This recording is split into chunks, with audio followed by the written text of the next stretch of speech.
Hi everyone, this is Bipin Kumar, founder of RPM Tutorials. Welcome to my channel. In my last video on Newton's laws of motion, I had explained all three laws of motion. Today I'll take one problem and I would like to explain how to utilize all those three laws of motion in solving the problem.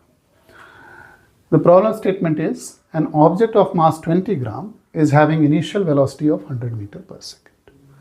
A constant force is applied on it for 2 seconds and it acquires a velocity of 140 meters per second. Now we have to find what is its initial momentum, final momentum, rate of change of momentum, the acceleration and the magnitude of force. So let's draw the diagram. So there is an object of mass m and moving with some initial velocity, and after application of force it has acquired a final velocity, right? So the mass of the object is 20 grams, which means 20 by 1000, which will be 0.02 kg. The initial velocity of the object is 100 meters per second.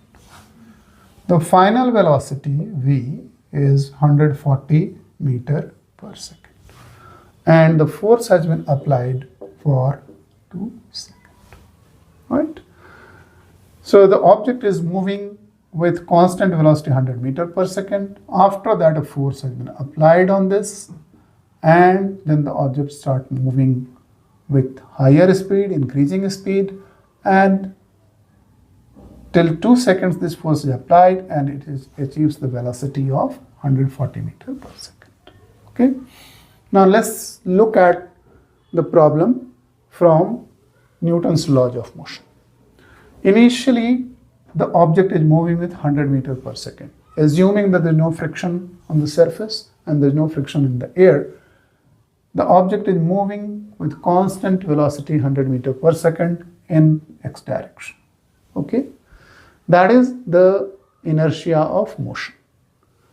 Now if we apply a force, then that inertia of motion will change, the speed will increase, and that is how its speed becomes 140 meters per second when the force is applied for 2 seconds, right?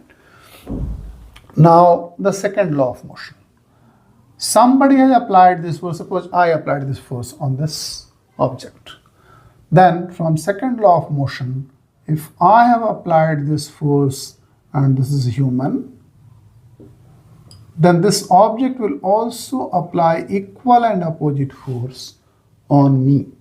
Okay, understand, as I had explained in the previous video, that this object will apply force on me.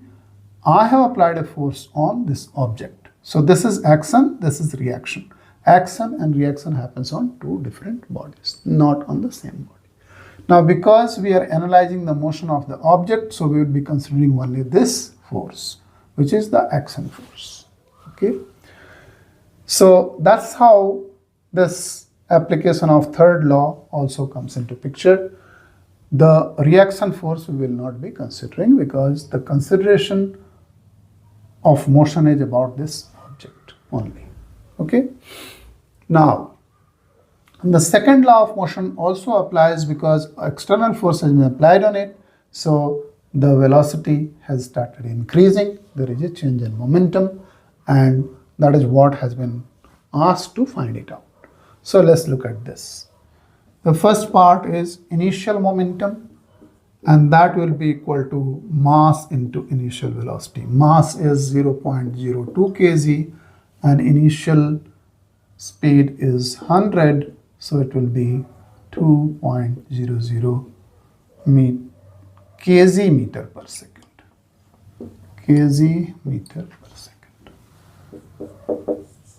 Asking second is the final momentum. So final momentum will be equal to mass into final velocity, and that will be equal to 0.02 multiplied with the final velocity is 140 meter per second, and therefore it will be 2.80 kg meter per second.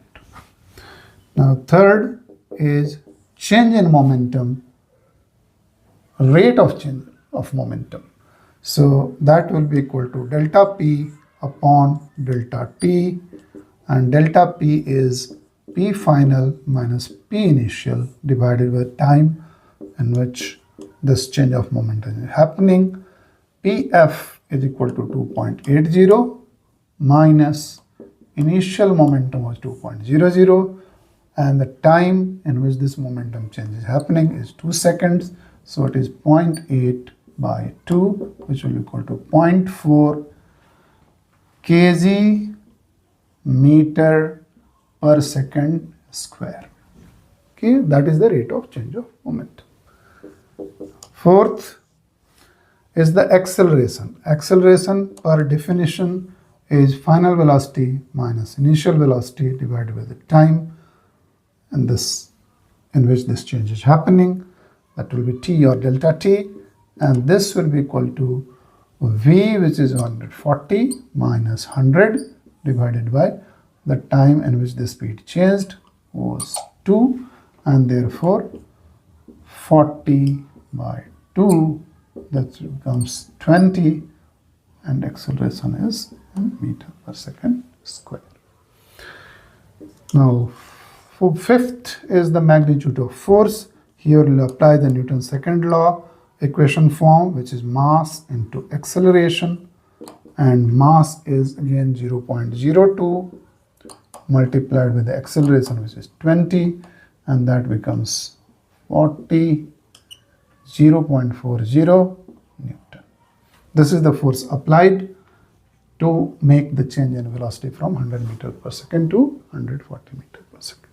One noticeable thing, you see that force applied is equal to 0.40 Newton, whereas the rate of change of momentum is also 0.4 kg meter per second square, because as per the core definition of second law of motion, the rate of change of momentum is equal to the force applied, provided the proportionality constant is 1. So that's the reason you see this is 0.40 Newton, and this is also 0.4 kg meter per second square, which is also 0.4 Newton. Okay. So with this example, you might have clearly understood how to apply all three laws of motion in a given problem related with motion. Thank you.